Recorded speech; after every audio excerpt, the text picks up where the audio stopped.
Hello there, guys, and welcome back to my channel for yet another player ratings live stream following another Chelsea victory, and a victory which I wasn't 100% confident we would actually get, because what has Chelsea been doing, all season really, but even especially under Thomas Tuchel, beat all the big teams, and then whenever we play someone lesser, we're kind of bottle it. But thankfully, today wasn't one of those days. Today we just pulled off a lovely, convincing, comfortable, calm, collected, professional performance in the Premier League, securing a 2-0 win over Fulham with a Kai Havertz brace, with a lot of good performances, a lot of performances that might, need to be discussed, which is exactly what we're here for today. And of course, to do all of that, I am joined by my partner in crime for these player rating live streams, Mr. CFCPys. First of all, Pies, how are you doing? And secondly, how are you feeling after that win? Yeah, I'm doing okay, man. I'm feeling really good, to be fair. I kind of got really nervous early on, they had 2 weeks break, Fulham, and I was just like, oh, is this going to be like another West Brom, or, are we going to draw? Are we just not going to be at it? But to be fair, I think Fulham coming at us early really sort of woke us up. And then obviously because Fulham were pushing so much, they left us with a lot of space to attack in. And in the end, I thought we did really well. Could have done a bit better, but I thought we did relatively well going forward and got the job done, which is nice. Big 3 points as well, with Leicester dropping points yesterday. So yeah, man, just need to win against Leicester, Villa and Arsenal now, and then we should have top 3 or hopefully top 4 secured. 100%. Like that's what it's all about at the moment, isn't it? Like, obviously Wednesday's huge, but today was all about top 4. And like you said, Leicester drop points, maybe West Ham, definitely one of Liverpool and United, but ideally, obviously, Liverpool drop points too. You never know with Everton and Spurs too, right? So, that was a big game. And I was discussing this with Con on the preview yesterday, and we were saying you could make an argument that the game against Fulham is almost more important than the game against Man City, because in terms of confidence to the team, confidence to kind of how much we hurt other teams, it would be better, for example, to win today and then draw against City than, for example, the other way around. Like, that wouldn't be ideal for anybody. So it was really, really important that we got that win today. And an early goal really, really did help and was super important. And we'll talk through the goal and whatever else in obviously just a minute. Like you said, Fulham came out the blocks. To be honest, I think for the first 35 minutes, we were good for about a 5 to maximum 10-minute spell. But aside from that, for the first 35 minutes, I thought we were pretty horrendous. Fulham were all over us. Horrendous is maybe a bit of a stretch, but, weren't very good is maybe more fair, right? But Fulham were all over us. Like, Billy Gilmore was struggling, being left all by himself in that DM role, and obviously not having Rudiger, but having Zuma instead, not having Aspie. Not that Christensen's bad, but not having that calmness on the ball and stuff. We couldn't keep the ball to save our lives. Fulham won every second ball, kept peppering at us. Obviously, they didn't do anything with it. But, we had to hold on for a minute. And like you said, Fulham with a quick start, and maybe you're right. Maybe it did wake us up, and maybe that went well for us. But, 10th minute, how good was that goal? Talk me through it, Pies. Bro, yeah, that goal was amazing. Honestly, first off, the ball from Silva was really good to pick out Mount, but the touch was oh my days! And the touch from Mount, that was a godly touch. A really good word to use, I think. And then the weight of pass was brilliant. The run from Havertz as well, and a nice finish, to be fair. This is the thing with Havertz as well. I'm really comfortable with him when he does get the chances, because I always say to people, I think he's a really good finisher. He's always really composed, and he was like this for Leverkusen as well in front of goal when he did play as a false 9. Just a really delicate, cute finisher often. So, really, really happy with that goal. And I was buzzing over it like everyone else, to be fair. Exactly. It was honestly brilliant. Like I said, the over-the-top ball, the touch, was it Mount's second touch or third touch that he played Kai through? Brilliant run. And maybe getting a slight bit fortunate, a bit of, luck that Timo probably wouldn't have had with the exact same finish. Probably the goalie somehow keeps it out, and for Kai, thankfully, didn't stay out. So, that was ideal. Actually, before we get into anything else, I actually want to quickly talk about this comment, because I think it's a very interesting take. Do you agree with that? Because obviously, ideally, we want Liverpool to drop points to make top 4 easier for us. But if Liverpool beat Man United, City have won the league, and they don't need to beat us next Saturday to win the league. See, I was thinking about this. This is a difficult one, because there's two sides to the story.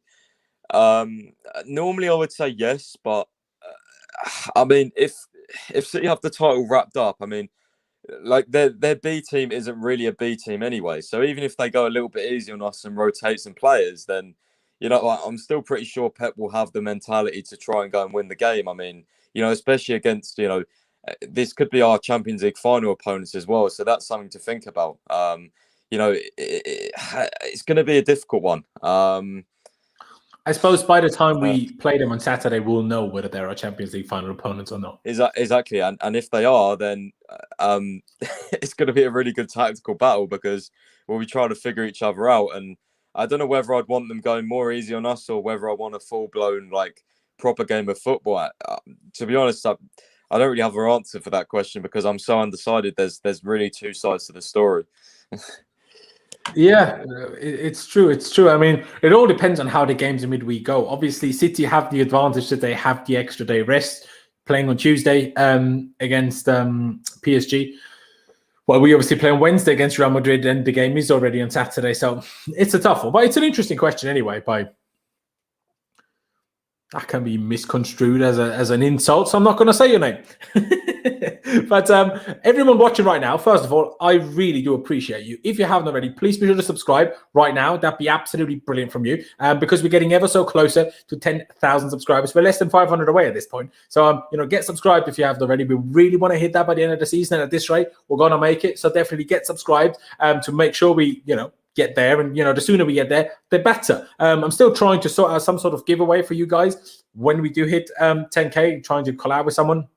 I'm trying to make that happen. So, make that happen that we hit 10K. The sooner, the better, because, then I can make this giveaway for you happen. So get subscribed, smash the like button. If you want to use the super chat function to support the channel, please do so. But of course, you don't have to. But if you don't mind, go on then. Why not? Why not? And become a member if you fancy that as well. But let's get into some player ratings. I haven't actually yet, written down the lineup yet. But I'll get on that. But we'll obviously start with the man himself, our goalkeeper on the day, Mr. Edouard Mendy, who, in my opinion, has a strong case for man of the match. What do you think? Yeah, I really do. I think there's probably three. I think probably Mendy, Mount, and Kai all deserve really good shouts. Mendy definitely as well because I'm sorry, but in that first half he did save us quite a bit. Like there was three really really good saves. There was a drive from Robinson that could have easily gone in the top corner if he didn't tip it over. There was obviously that one where he stretched kind of like the lead save.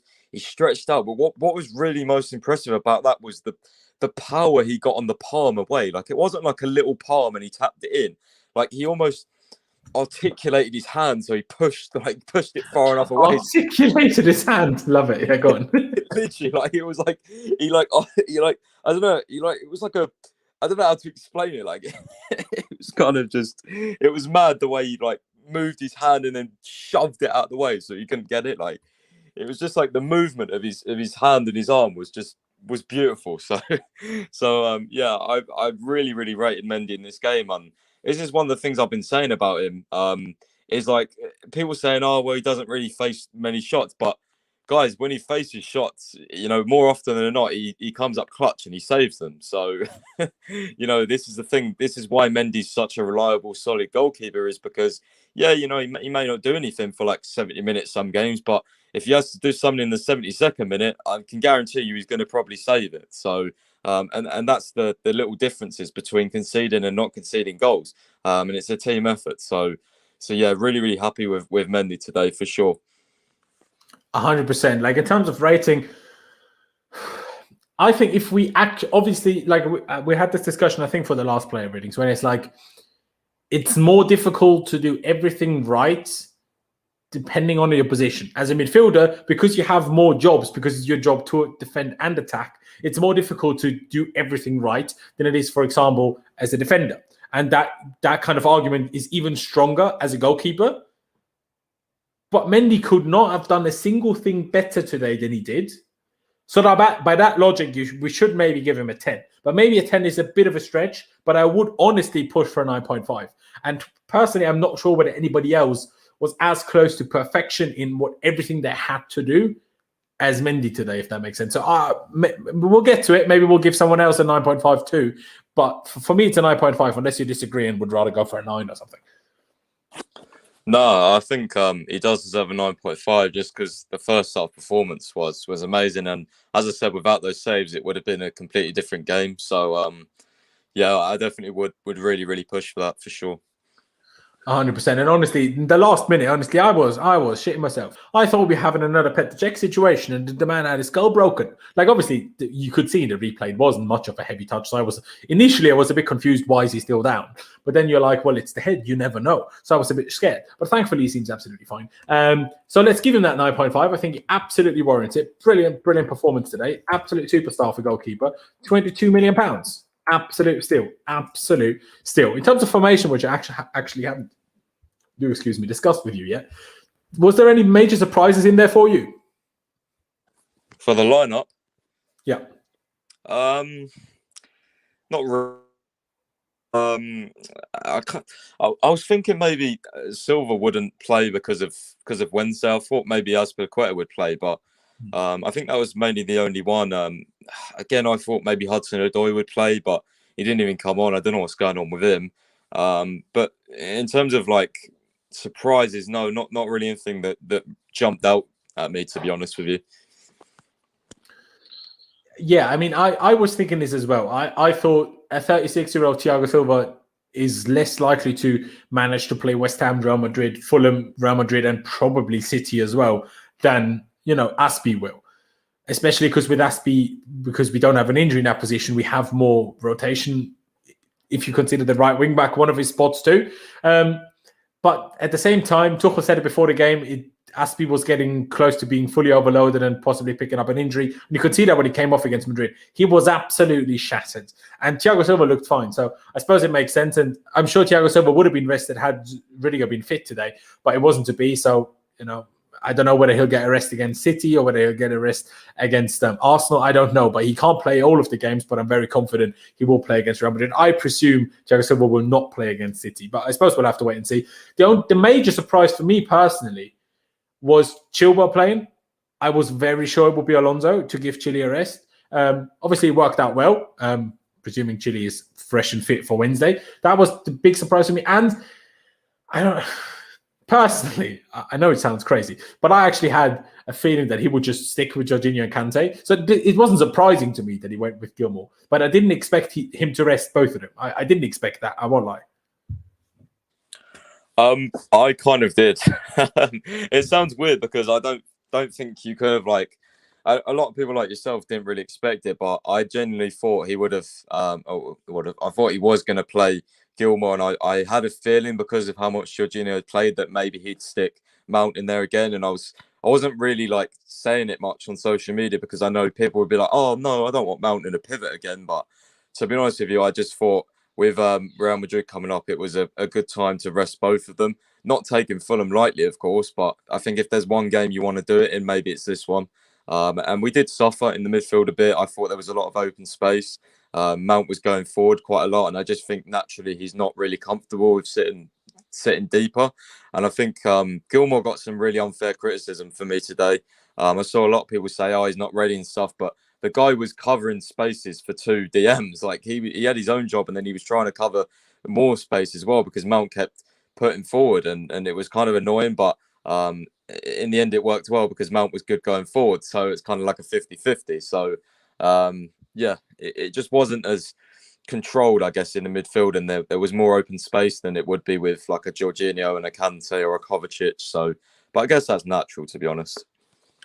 It is natural. I mean, it's a weird one because we didn't play the same formation as we always do today, did today. We played a 3-1-4-2 more because Ziyech was not part of the front three. Absolutely not. Him and Mount, for me, played as 8 with Billy as a 6. It was almost a midfield 3 in a back 3 system, which is why Billy was left so alone because Mount wasn't instructed to be as deep. In the second half, he was. We changed it second half. And then Ziyech was higher and Mount was a double pivot. Because you could just see from the position, Billy was always in the middle.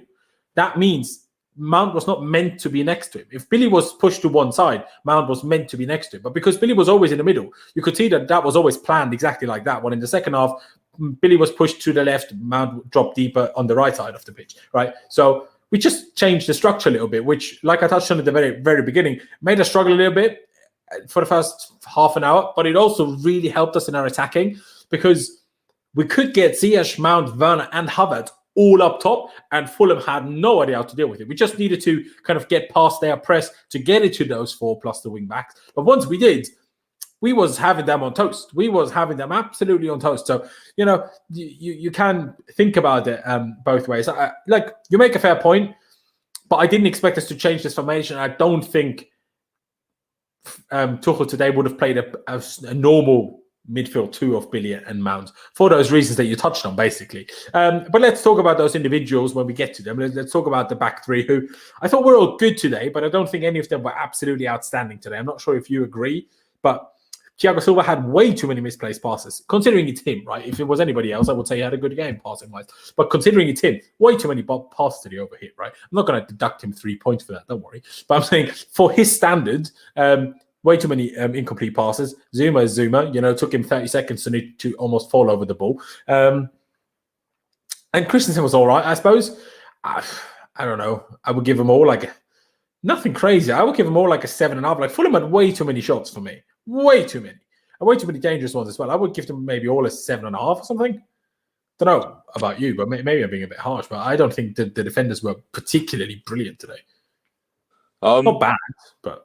Yeah, I mean, I don't know. I thought they were all quite solid, to be fair. So I guess there's a difference of opinion. Okay, yeah, but that's just the word. What rating would you give them, though? Because you can think as solid and just give them a 7.5 or 8. Do you know what I mean? I'd probably give them all 8s, to be fair. I don't think any higher than that, but especially with Thiago Silva, I thought he was really calm. There was one of the attacks Fulham had. They tried to play a through ball, and Silva stepped in and just about got it from one of the attackers. I think it was Madger or someone, or Caballero. That attack happened after his misplaced pass, to be fair. To be honest, which misplaced pass are you talking about? Because I don't really remember. No, that when he stole the ball back, like the moment you touched on, was basically he misplaced the pass to Mount or overhit it, and then from that attack he stole the ball back brilliantly. But the whole attack from Fulham happened for his misplaced pass, if that makes sense. But again, I'm not going to strongly argue with you if you're saying 8. I just feel like if we're giving our goalkeeper a 9.5 and he has to basically make 3 wonder saves, I don't think our defenders deserve particularly high ratings, if that makes sense. No, but I would say, remember, 2 of the saves, one of them wasn't anything to do with the defenders, was just a long shot from Robinson, and then the second one was a deflection, which you can't really blame the defenders on that. They happened. So I think in terms of the goalie rating, I just think those 3 saves, you give them a high rating. Only one of them was a long shot, I swear, because there was the one in the first half, which was the volley from the right-hand side, which he parried away, right, from the bottom corner. There was one long shot, and then there was obviously the big save from Olaina, the reaction save, right? Am I missing one here? So his Robinson one was the long shot, wasn't it? And then he tipped that over the bar. Then he had the deflected one where he saved from Aina, and then the other one. Yeah, it was just before halftime, and then he had the big one. In my opinion, I think the most impressive save. Like the one you touched on when he got so much power on it to clear it. That was from well inside the box. That was a volley on a rebound. Yeah, I think I'm getting. I don't remember who it was, but it was from inside the box. Yeah, I don't remember one of them. I remember 2 of them, but I don't remember the other one. So maybe I need to go back and have a look. Oh, there was a low shot. There was a low shot one, wasn't there? Where that's what I mean. Yeah, that's the volley. Yeah. For me, that was the most impressive save today. Oh, right. Okay, yeah. Because for me, I thought the best one was the one where they had the deflection, then he stuck his arm out and palmed it away. Yeah, you could definitely say that as well. Yeah, no, those 2 for sure. I just thought because I don't know, it was up there with his arm. Was a really good save, but I thought the other one didn't just need getting there. The other one needed strength as well, which is why to me it was so impressive, if that makes sense. But again, I'm only praising him. Someone reminded me Silva's pass to Mount. For me, how about we give Silva an 8 and the other 2 a 7.5? Yeah, that's fair enough, to be fair. Again, though, that pass, because that was just amazing. Again, though, I just thought Christensen, I thought he didn't really have any flaws today. So I kind of inclined to give them both an 8 and then assume Zuma a 7.5 because he did have a couple of brain freeze moments. You know what? I think that's all right as well. I think that's all right as well, to be honest.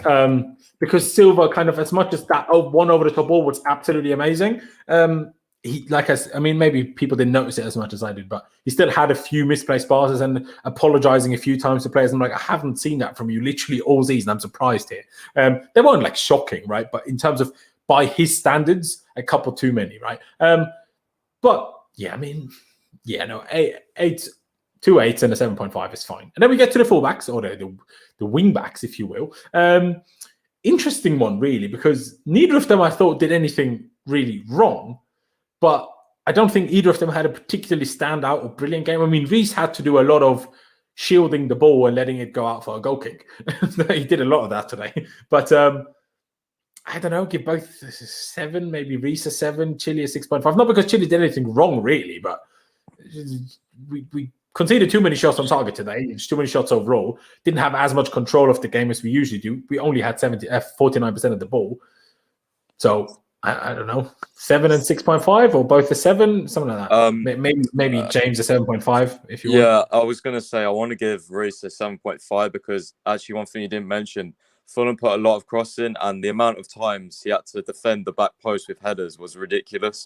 So I thought his positioning was really good, and he dealt with the cross. Although, was there ever anyone behind him? I feel like I never saw anyone behind him. He always just cleared the ball, and there was no one there, like behind him in the first place. But still, he did well. But it's no criticism of him, just a confusion in terms of what Fulham did. Yeah, I guess so. But I just think because of his position and the way he just did his defensive job today, I think probably a 7.5. And also, he nearly set up Werner when he tried to play it across, but it was decent save from Areola. So I thought he was quite good at attacking today. Chilwell wasn't bad, but I don't think it was as influential as other games. Although with Chilwell, he did make 2 really, really good passes. One cross pass to Ziyech was really, really good. And then I think he started off one of the attacks which led to the goal. I'm not too sure. Did you go to Chilwell? Well. Yeah, Chilwell as well. Yeah. So to be honest with you, I think they both get 7.5s for me. First of all, shout out to you, South Korea. I find it fascinating that people from South Korea are watching this. Big up yourself. And if you're from a cool country and you want to tell me about it, put it in the chat. I don't know. I just feel like Chile just did less. Like, I don't want to give him a bad rating, but I feel like 7 is high enough. I don't think he did. I don't think it would be almost fair on Reece to give Chile the same rating, if that makes sense.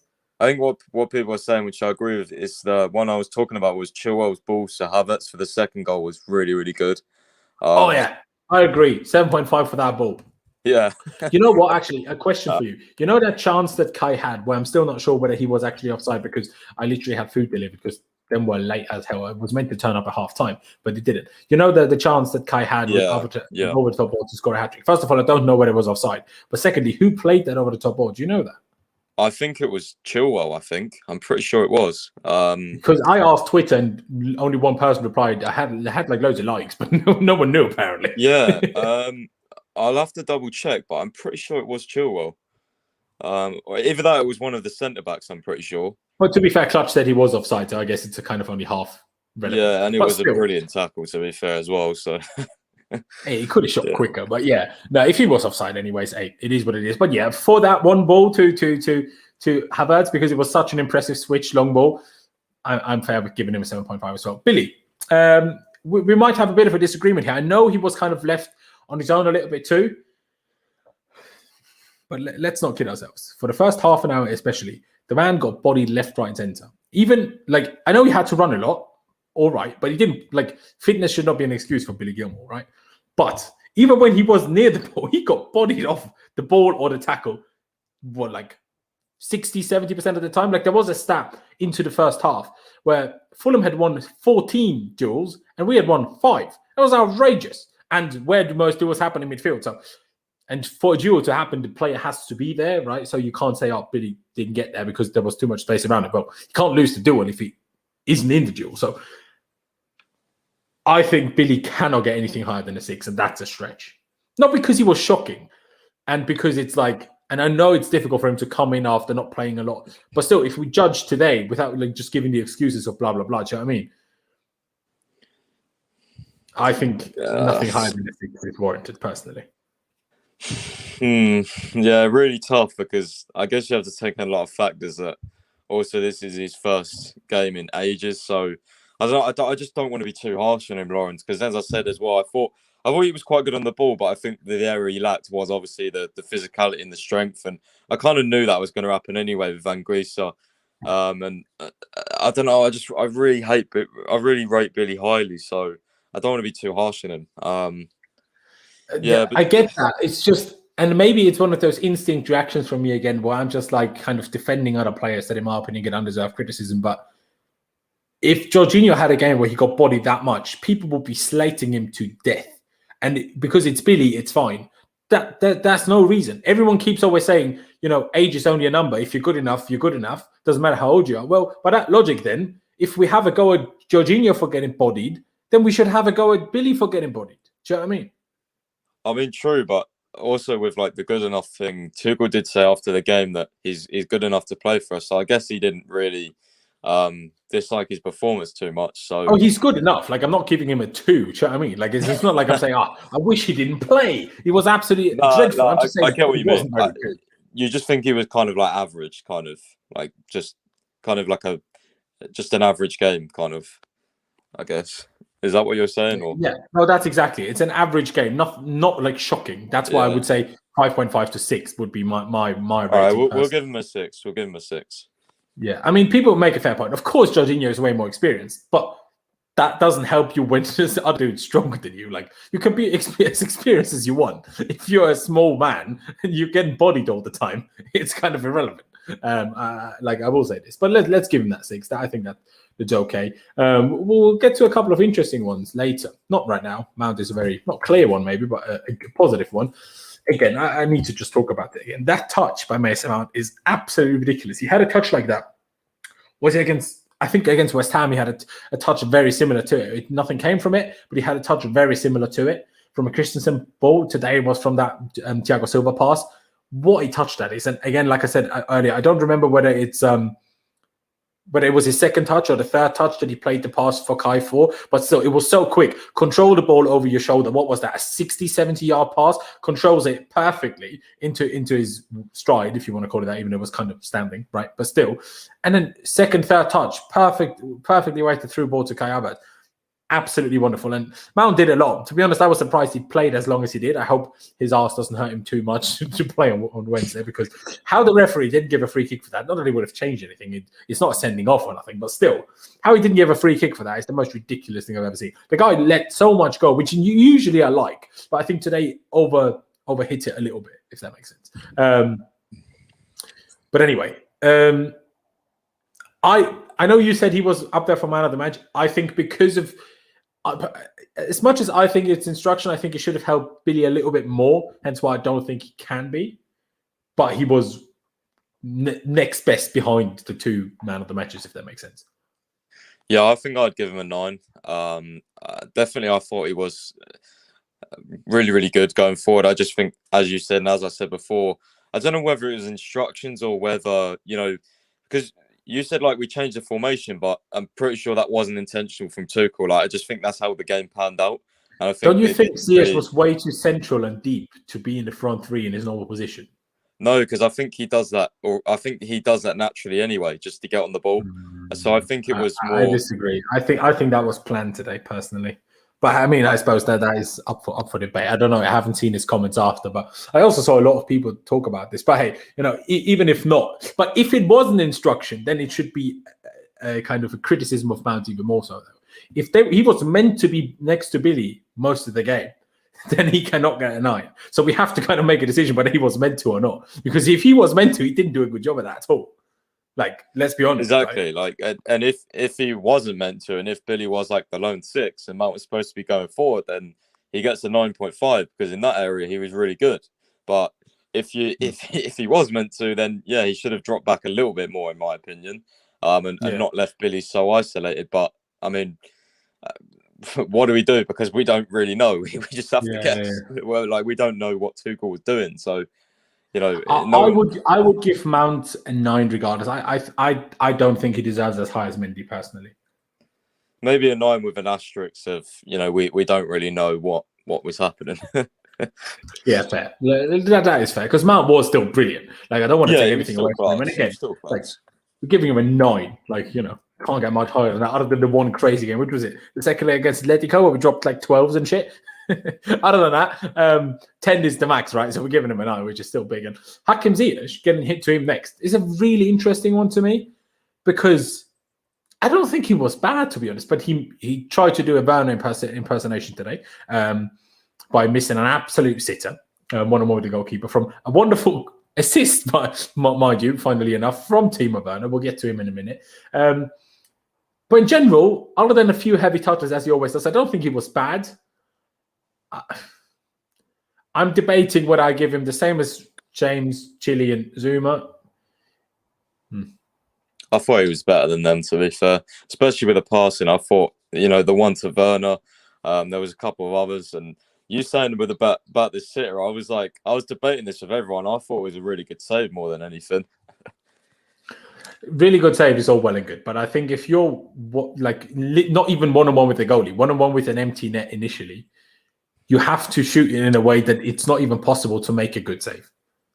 Like that's what do you know what I mean? Because that same argument for me can be made for the Werner miss against Madrid, and no one gave him that excuse. Like Courtois had to get his foot there as well. It's the same thing for me. Like it's the exact same thing. I mean, to be honest, for Ziyech, it should have been easier because there was more power on the cross to him. So he literally just had to hold his foot there. Then Werner had more to do, I suppose. The only thing easier that Ziyech had is his strong foot is the left foot, so he could kind of let the ball bounce while Werner had to give it some extra pounds because he took it with his right, I suppose. But before we get to the Ziyech rating, now that I think about this, I think we gave the defenders too high rating. I think we should drop all centre-backs by 0.5. Because I don't think Zuma was as good as James and Chilwell. I think because, to be honest with you, like with Ziyech and all the defenders are they away? Are they? I think one of them was Christensen 8, Silva 8, Zuma 7.5. I think they should all be lower by 0.5. I don't know with Silva and Christensen. I thought Christensen and Silva were really good, so I don't know.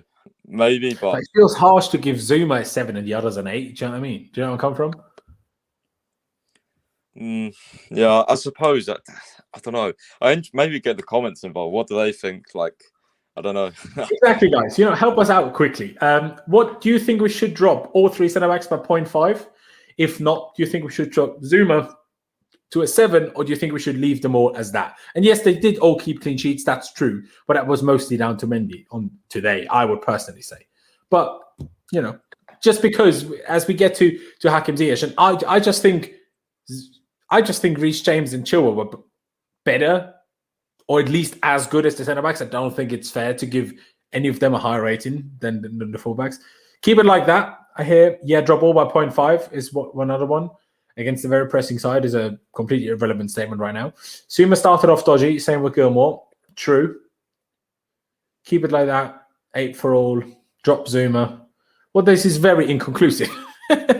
And that's the thing, though, as well. That's the thing I saw with Ziyech a lot. I was talking to my mates, and they were like, one of them was like, Ziyech was crap. Other one was like, no, Ziyech was really good on the ball, hardly gave it away. Other one was like, Ziyech was crap, and the other one was like, no, he was really good. So I was like, well, what do we do? Because I was thinking about the player ratings. I was like, I don't know what to give this guy, because it was kind of, some people thought he was crap, some people thought he was really good. So maybe it's just one of those days where we have to find a middle ground. I don't know. I suppose so. You know what? Let's give Christensen a 7.5, leave Silva at the 8, and give Zuma a 7. Yeah. All right. Let's do that. We leave James and Chile, Billy at the 6, Mount at the 9, fine. And then I would give Ziyech a 7.5. Because I know he was good in the past, but he still missed the sitter. Like, that would have made the game. Obviously, we scored in the 49th minute in the end anyway. But we didn't know we were going to do that. And usually our problem is that the longer a game goes on at this 1-0, the kind of it gets more tense and more nervous. And usually we hold out, but every now and again we bottle it. So, that goal would have played a big role in making it all a bit calmer. Obviously, in the end, it wasn't necessary, but we didn't know that when he missed it, right? So I think giving him anything higher than a 7.5 you can't if you miss like that and don't score. Do you know what I mean? But what about the would you add any points for defensive work though? Because I thought he was really good defensively as well. Yeah, that's partly why he gets a 7.5 and not say like a 7. Right, so yeah, I'm kind of more pushing to the 8 because I just thought his all-round game was really good, and I don't necessarily. I'm sorry, but if he put it wide, I think it would have been a sitter. But I just think it was a really good save. Maybe he should have scored, but I don't think it's a sitter as such. I just think I don't know. It's one of those. I think you need to watch that again. I'm watching it right now. I'm watching it right now. And you still think it's a really good save, not a sitter that's missed. No, because if you watch it again, he puts enough power on it to score. Like it's not like he puts it right in the middle.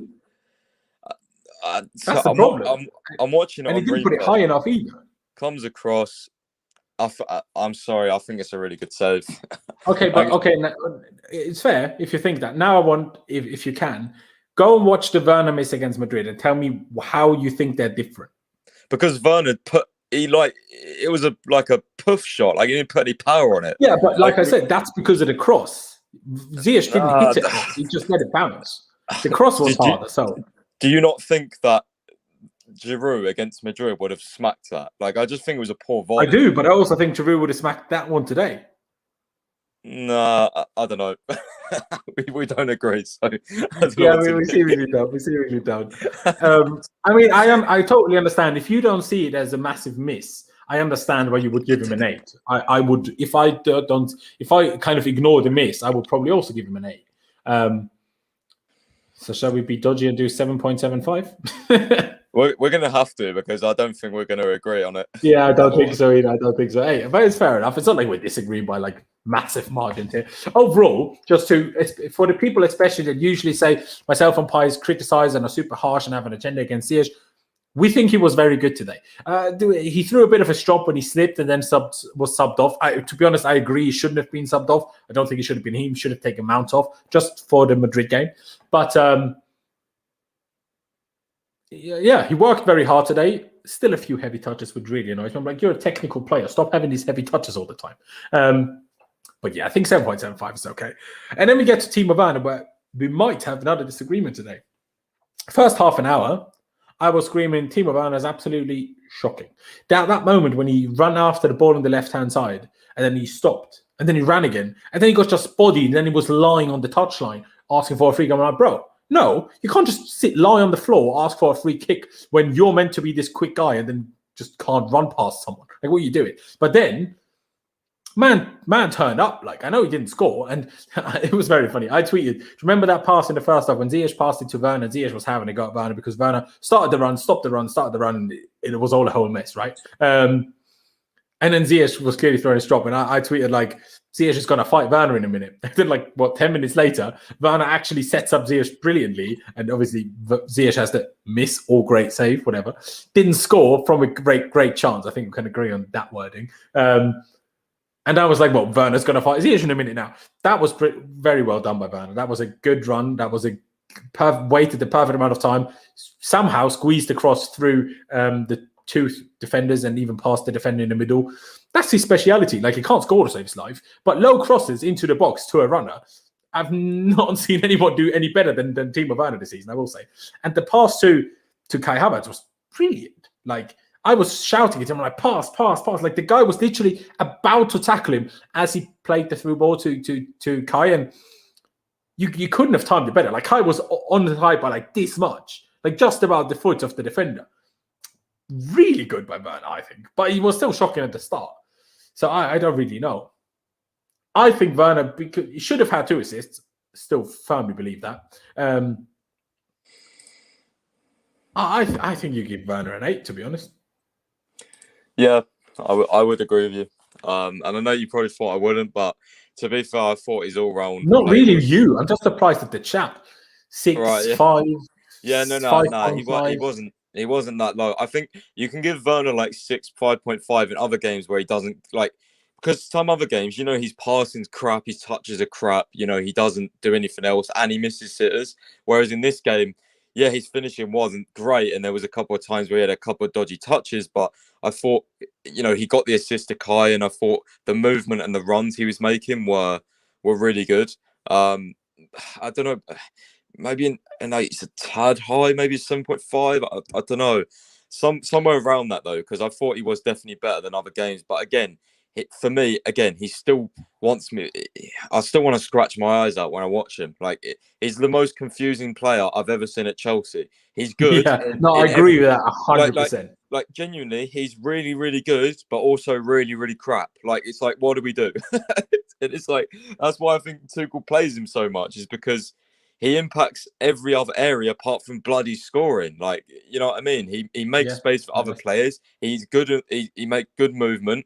He's got a lot of assists this season, but the guy can't score. So it's like, you know, how do we judge this guy? Like, genuinely, I agree with a lot of the comments. I'd give him 7.5. Genuinely, I would. I think it's unfair to give Werner a lower rated than Ziyech when Ziyech robbed Werner of an assist. I think we can't do that. But then again, Ziyech played the through ball to Werner, and then Werner done a terrible little P-roll shot. But that's not a guaranteed goal, even if Werner times his run right, because the defender was right there. Yeah, but if we give both a 7.75, that's okay. But I think it's unfair of Werner if we give him lower. Just on that, though, you could argue that instead of shooting first time, Werner could have cut in and then shot on his right, which he never does anyway. So, but again, it's just kind of, you know, in those attacking areas. The one shot that he had, that was a comfortable save for the goal, even though he was going far corner, to be fair. Like, it was at least the direction on the shot was for once actually good, and he wouldn't have missed the goal. So, you know, that's a positive, I suppose. But no, I hear that. But I still think great assist, should have had another assist. What more can you really want from a football player when he didn't have a huge chance to score? I just because we gave Ziyech the 7.75, I would have given Werner the 8. Otherwise, because like I said, I would have given Ziyech probably a 7 or 7.5.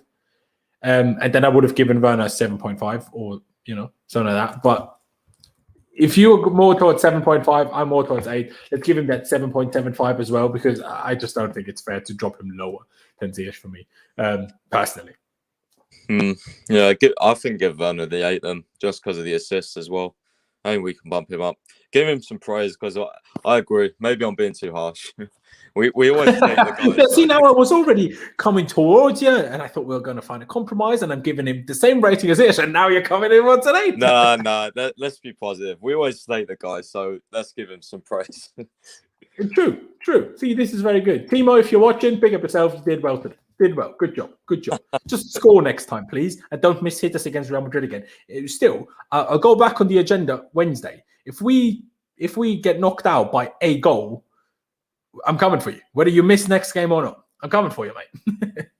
I've got absolutely coming for you. And then we get to Kai Havertz. In my opinion, joint man of the match with Mendy. Scored 2 goals. Especially the second one was so cool. Like, so calm. Absolutely brilliant. I think 9.5 as well. Would you agree, or would you give him even higher? I think he wasn't good enough to get a 10. There was still a couple of things they could have done a bit better. So I think now 9.5 is good. Yeah, I was going to say, I think Mendy and Havertz 9.5s. I think they were the 2 best players on the pitch. Obviously Mendy 3 saves and Kai with the 2 goals. Yeah, really, really good at false 9. Finishing was just beautiful. The second goal as well. I tweeted it that if you guys haven't watched it back, I recommend you do, because Havertz, he drifted out wide. He got the ball, he touched the ball, he played it inside, and then his movement, the guy knew exactly what he wanted to do. He went straight into position, and he knew he wanted to do that run. And just the IQ of it was brilliant. You know, he didn't stay out wide or was lazy. You know, he was he was on it, and he knew what he wanted to do, and the finish was brilliant. So, not 9.5 for me. A 10 if he got a hat trick, but again, not his fault. But you know, just as things felt. You know, everyone's saying 11. I mean, it was a really good game, but I don't know. I just think a 10. He's still just to put a bit of a down on things. Fulham's first chance of the game was Kai Havertz having a ridiculously heavy touch in our own half. It reminded me of Havertz on the Frank. I was like, what are you doing? For a 10, you need to be do literally perfect, nothing wrong. So exactly. 9.5 is still mad high. Yeah, exactly. If he got the hat trick, he would get the 10. If he wasn't, I know he was offside in the end, but you know, still, if he got that third goal, then it would 100% be a 10 even without one of these bad touches. I'm a bit confused here. Like, where is it now? Has that guy tried to turn something into like an innuendo here? You're trying to be dodgy, Chichi. Don't know what you're doing here. But anyway, that's that. That's our starting 11. I think it was a good performance today. Yeah, no, it was just a good performance. Like, it was a solid performance. Yeah, we could have done better. I think, personally, I think maybe all of our ratings are a tad high because we're kind of forgetting that we struggled quite a bit in those first 35 minutes. And if it wasn't for that 1-0, we would have been livid at how bad we were. But because we're 1-0 up, people kind of didn't mind so much. But at the end of the day, I'm not upset, and it was a big win that we absolutely had to get. So I'm very pleased. And now we get to the subs. The first one after 66 minutes, second one after 76 minutes, and the third one after 81 minutes. Obviously, the first one being N'Golo Kante. I was very surprised at N'Golo Kante being the first one to come on. I thought Alonso for Chilwell would be the first sub for me, but hey-ho. You can correct me if I'm wrong, or I'm not wrong, but if you have a different opinion, I barely noticed Kante for me, to be honest with you. Yeah, completely the same. I did like the sub though, to be fair. A lot of people, just to touch on this, were like, oh, why Kante not being rested, blah, blah, blah. It's a tactical sub. Like, he had a midfielder on the bench and we was getting overrun in midfield. So it made sense to bring Kante on and then push Mount even more forward because he was doing well in those areas. So, first off, I didn't mind the sub, just to touch on that, because I know a lot of people were moaning about it. But these players are athletes at the end of the day. They can come on any given moment. There's no person that deserves an absolute 100% rest can't come on. So, but in terms of the rating, yeah, really, really hard because I noticed just a couple of touches, but I mean, someone said Kante 10. I mean, that's outrageous. But maybe like just a 6 or a 7. Like, I don't know. I don't know. Yeah, something like that. I suppose 7 is probably all right, maybe. I mean, I suppose Fulham didn't have any more chances after he came on, so I suppose he did his job right. Yeah, he definitely brought more structure to the midfield. I would say that because just naturally when he came on, we didn't look as, isolated in midfield. So I guess you can give him props for that. Yeah, I would agree. And Tammy, unlike against West Ham, even though he got less minutes and I thought, he's coming on and bringing all this energy, I wasn't that happy with Tammy today. He lost one of the duels by the touchline where, I was like, what are you doing? And then last minute or late on when Werner was kind of running through. And to be honest, remember that very last moment when Werner then got fouled by Ina? Yeah. Mm-hmm. I think that was shocking. What is he doing? Why is he keeping the ball for so long? To be honest, I was like, is this guy going to shoot or is he going to pass? Exactly, but he did nothing. I think he was just trying to run through him all and then finish. That's what I kind of got because he kind of got into a stride and then just kept going and going and going. So, I don't know. Yeah, because of that, and I dropped it down to a 7.75 again. I do apologize, but that annoyed me a little bit. I know it didn't make a difference, but it still annoyed me anyway. But then also to kind of the other side of that coin, right? The flip side, Tammy's run to Werner's left was absolutely dreadful. Like, Tammy didn't, what is he doing? He didn't go, he didn't stay, he didn't really offer himself, he did not. So Tammy cannot possibly get higher than a 5. I think 5's okay. I think anything lower is a bit harsh when you play for 15 minutes and we're just seeing out a game because he didn't do that much wrong other than losing one duel and make one bad run. But I think 5 is the max of it, maybe 5.5. But I think other than that, it would be too high, don't you? Yeah, I agree. To be honest, I said to one of my mates, it was kind of just like a cardio sesh. He wasn't really doing much.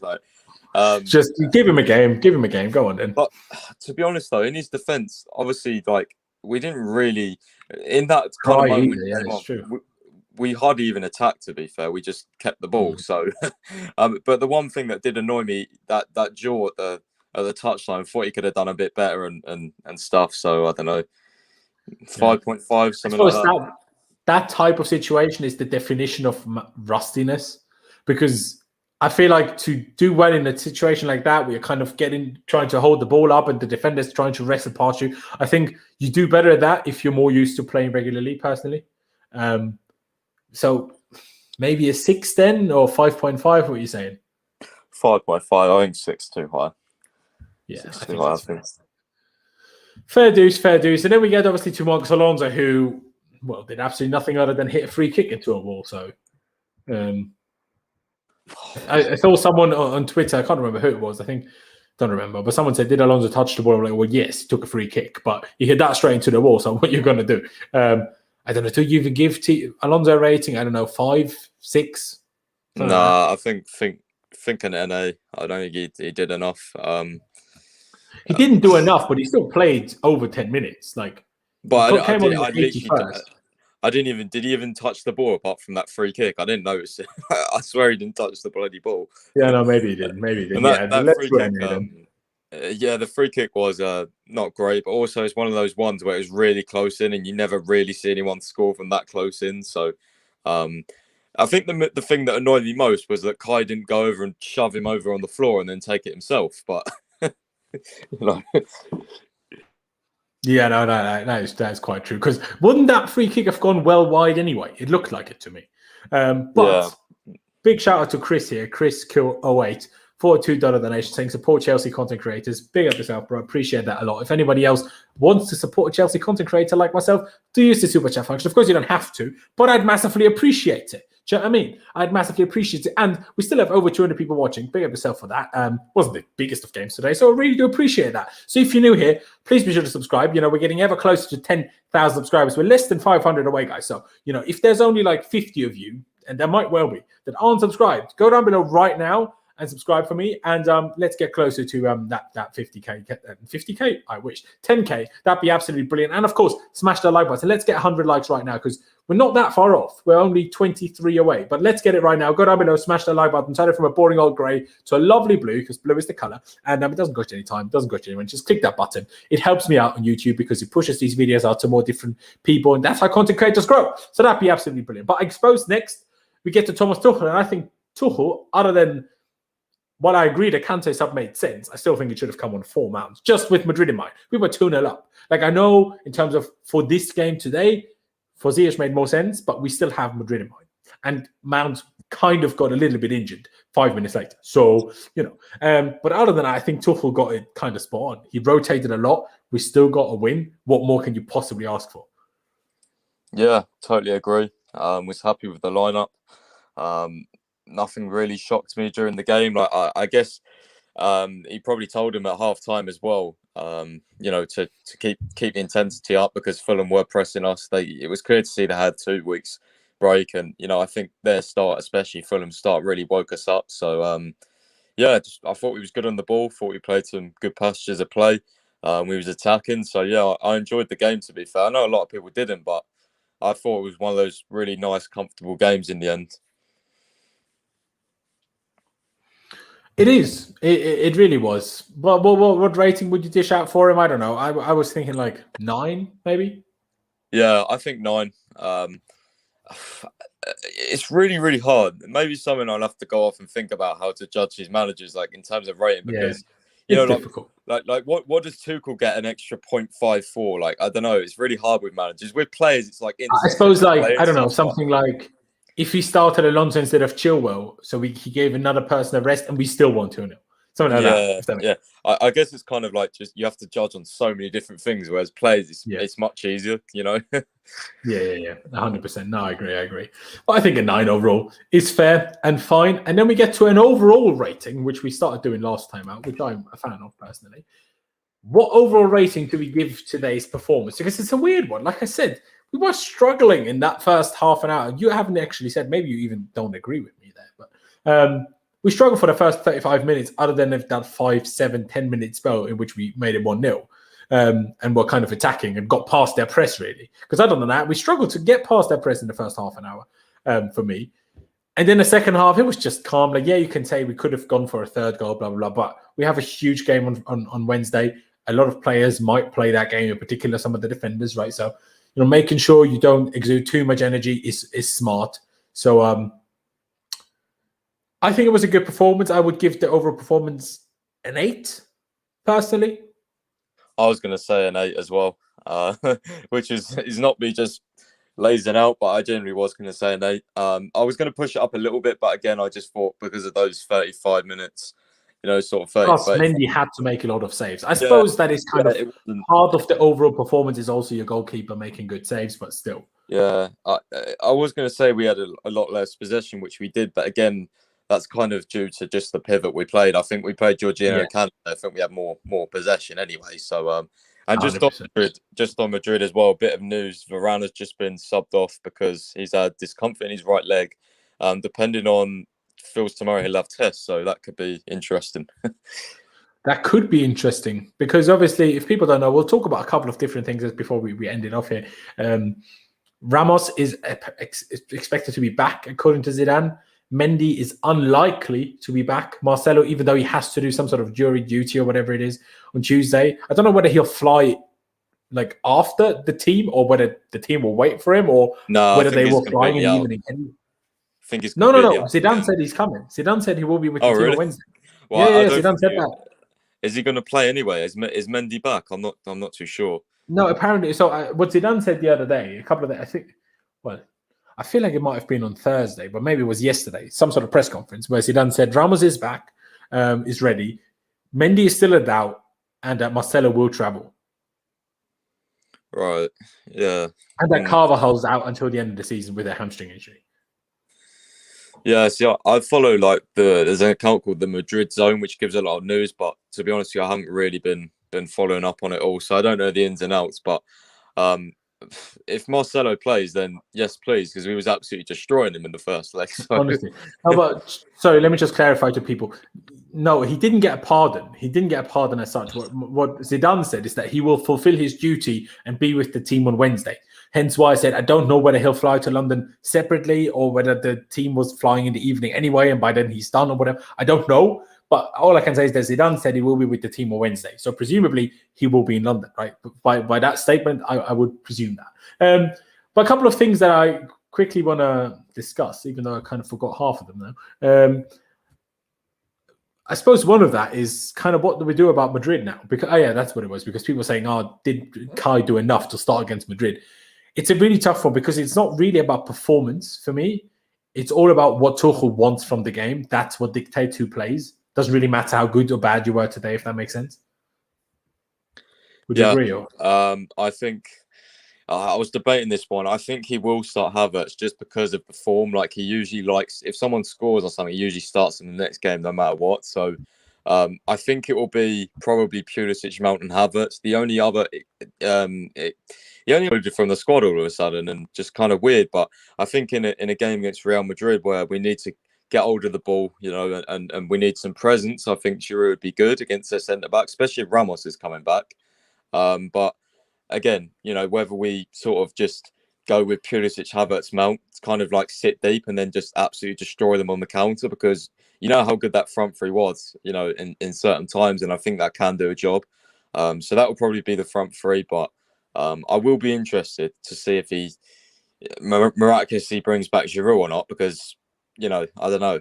I don't see anyone else starting up front apart from Havertz after today unless he goes for experience and goes with Giroud. I think it's between Werner and Havertz, and I think the question is how much does he want to go for counter-attacks? Which games did we go for counters? City, Liverpool, and I suppose Madrid first leg. Who started up front in all of those games? Timo Werner. Why would it be different tomorrow? On Wednesday. So just judging by what he did in other games where we tried to counter-attack, that's what he went with. To be honest with you, I'm not going to be happy if Werner starts up front just because I think I just think Havertz, again, with the counter-attacks, the guy's rapid anyway. Like, I don't know, like, he's not like he's a slouch anyway. And also, I just think he's more clinical. Like, if the chance falls into the box, I want Havertz over Werner. And, if you play Werner striker, then, what do? Do you play Pulisic and Mount and not play Havertz? Like, I wouldn't do that. Like, I don't know, you have to pick and choose. Or if you play Werner and Havertz, then one of Pulisic or Mount doesn't play. And it's like, well, that's not going to happen. Because Pulisic is clearly... like I said, for me, it's between Werner and Havertz. Yeah, so if it's between them, it has to be Havertz. If he doesn't play Havertz after today, I think that's the wrong decision, personally.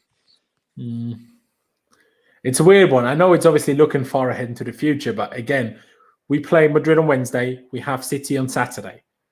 Then Havertz would have played both. Does he then play City too? No, Because I think Havertz better suited to play against City than he is against Madrid. nah. See, I would play Werner against City because of their high line is absolutely ridiculous.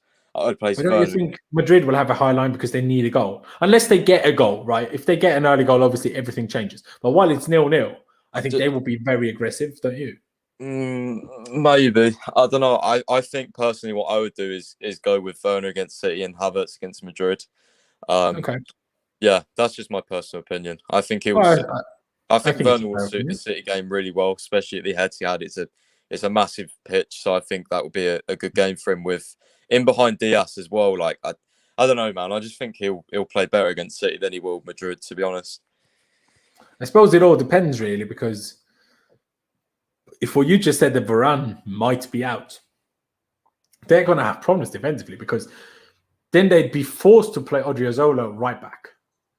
Because if Varane's out, they need to play Nacho Fernandez centre back. And if Mendy still isn't there, but presuming Marcelo is, he will have to play left back. Presumably they'll play that 4-3-3 now and not do a 3 at the back again. Now that they're kind of chasing a result, right? They'll be in trouble because Carvajal's out. Ramos is fit, but who knows how fit, right? And if Varane's out, that's a problem. Do you know what I mean? It's a problem for them. So, but that, yeah. But Varane is their fastest centre back, so it's a tough one.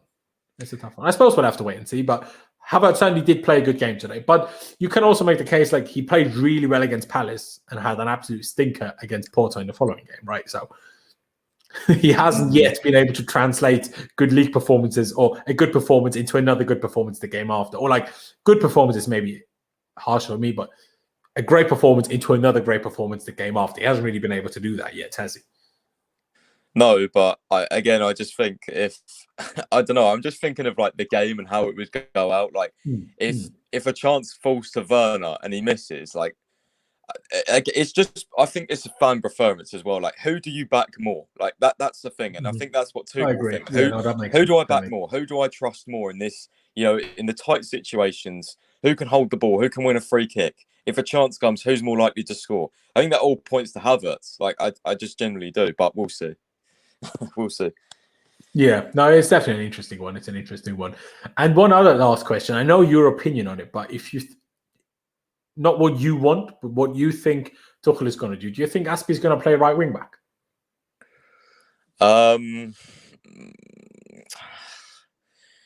I'm gonna say yes, just because he didn't start today, and we got a result in the first leg. And also, I think I really want Reece James to play, but I just think he loves having Rudiger, Silva, and Christensen, and I think he doesn't want to leave any of those out. Whereas before he was leaving one of them out, and I think now he thinks, well, you know, I physically can't leave any of these out, and I want my captain on the pitch. So where do we put him? We put him right wing back. So you know, maybe he'll go super defensive and make sure we get that 0-0 and play it. Reason one of in the front three or something. Yeah, like I don't know. A proper back really, five, not like a back three. Do you know what I mean? You know, like it's hard to unpick what Tuchel will do because it's Tuchel. Like it doesn't make too much rotation, but the rotation he makes, you think, I didn't really expect that. Or, you know, like the Aspie right wing back. I never thought he'd play there in my life, and he just did it. So I'm like, okay. You know what I mean? I mean, he did it like Conte every now and again, but yeah. I will actually, I agree with this. I think Havertz could absolutely annihilate by Ramos because Havertz doesn't like physical contact. He's not a fan. I think Havertz is sadly one of those players that you can intimidate as a defender. I can't just kick the good game out of him. And if there's anyone that's got kicking a good game of someone written on him, it's Sergio Ramos. True, but then again, I mean, even if you disagreed, you see the argument. No, I see the argument, but again, I think Havertz is more cute and clever than Werner. Whereas if Ramos tries to make it a physical game and the ball's not pumped up to him like Porto, and we actually played the ball on the floor, and Ramos tried to clatter into him, it's kind of like Pulisic in the sense where he'll twist and turn, and his awareness is very good. I can see him winning a lot of fouls and maybe even get Ramos sent off. So I think he's just more. Good point. Good point. Maybe not sent off, but like if he gets an early yellow on Ramos because he anticipates him coming from behind and wins a foul, it's a completely different game for me.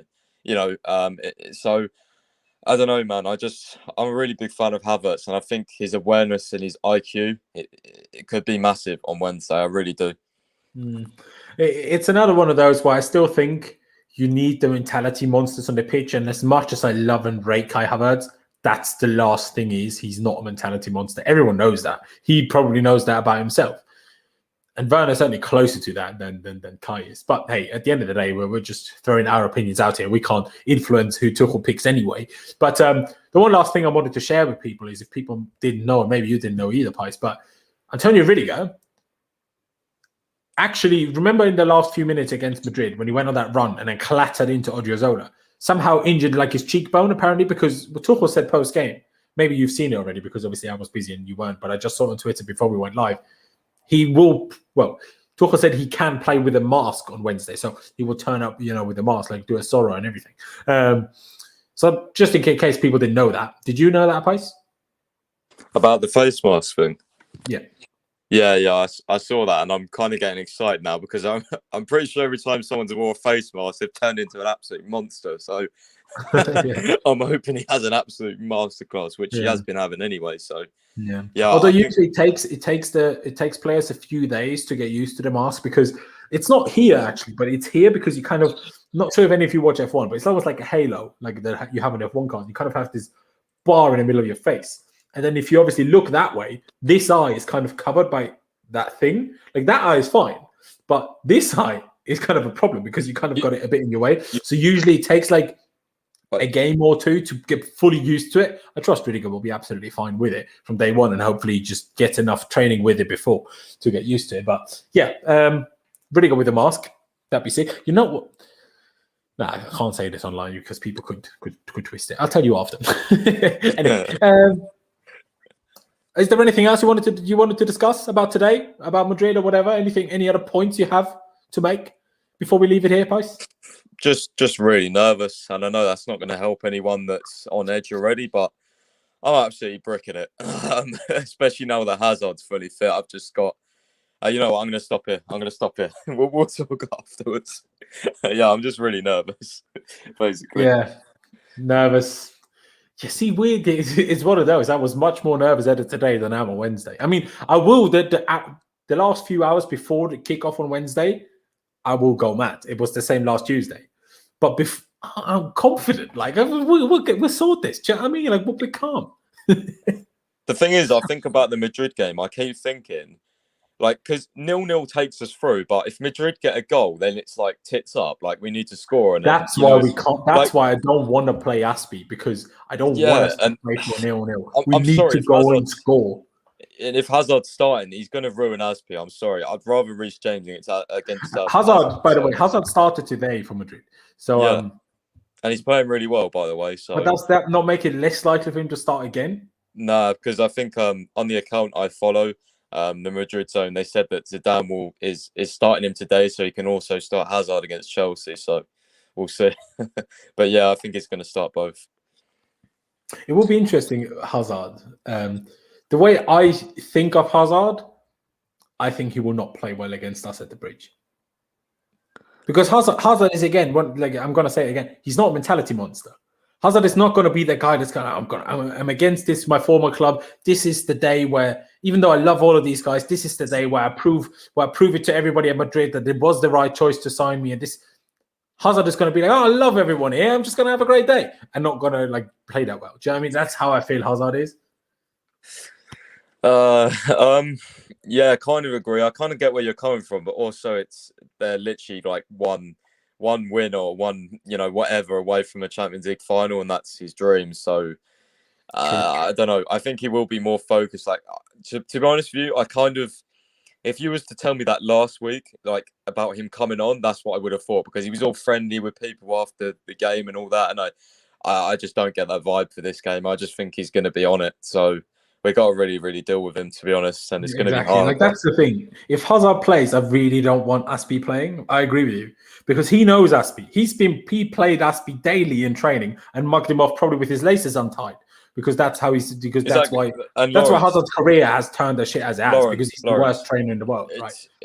It's not only that again, but it's the physicality of Reece James. Like if Aspie's not physical. Like Aspie will go into your back, but he's not. I don't know how to explain it. He's not like Reece is just a beast. Like Reece in the second minute will just go clatter into him like a Rudiger, and that might put him off a little bit because of his injuries. Whereas Aspie, I think Aspie will hit him in like the 30th or 40th, but it'll be like a little foul or something like that. You know what I mean? Whereas Reece, I would just more like bang, like straight on him. Like that's what I think Reece is more like. I don't see Aspie as that kind of player. You know what I mean? No, I completely agree. I completely agree. It's but obviously, like Firestarter said, Aspie has experience, which is a big thing too. It can swing both ways. At the end of the day, it's like with the Werner or Havertz or whoever up top one. We don't decide. We'll just have to wait and see what Tuchel picks and hope it works, I suppose. But yeah, I think, guys, we're going to leave it here. I really do appreciate every single one of you that has tuned in today. We're still at 230 people viewing, so big up yourself for that. Again, if you haven't already, please be sure to subscribe. That'd be massively appreciated. We're getting ever closer to 10,000 subscribers, less than 500 away, right? So if you're new here and if you haven't subscribed already, go down below, smash that big old subscribe button, and join the party. We do match previews. We do player ratings like this after every single game. I usually won't tomorrow, sadly, but usually do, what we really learned kind of day after analysis streams. Obviously, if that's big news, we'll do streams about that. All the content, everything you need to know, want to know about Chelsea, you find it here. So if you're new here, get subscribed, smash the like button. Let me see whether we've hit 100 likes. We might not have. We have hit exactly 100 likes. So, but still, let's see how many we can get. Go down below, subscribe right now. That'd be massively appreciated. And if you fancy becoming a member, of course, do that as a link in the description if you're on your phone, or a join button underneath if you're on desktop. But as always, first of all, Pys, thank you for coming on. Check him out on Twitter. His link is, as always, down in the description. But yeah, brilliant day for Chelsea, really. Comfortable, solid, professional 2-0 victory as we go into our biggest game of the season so far, because if we do well, we have another much bigger game coming up on May 29th. Ladies and gentlemen, thank you guys for watching. Up to Chelsea, upwards and onwards. I'll see you again on Tuesday, probably. And yeah, I'll see you next time.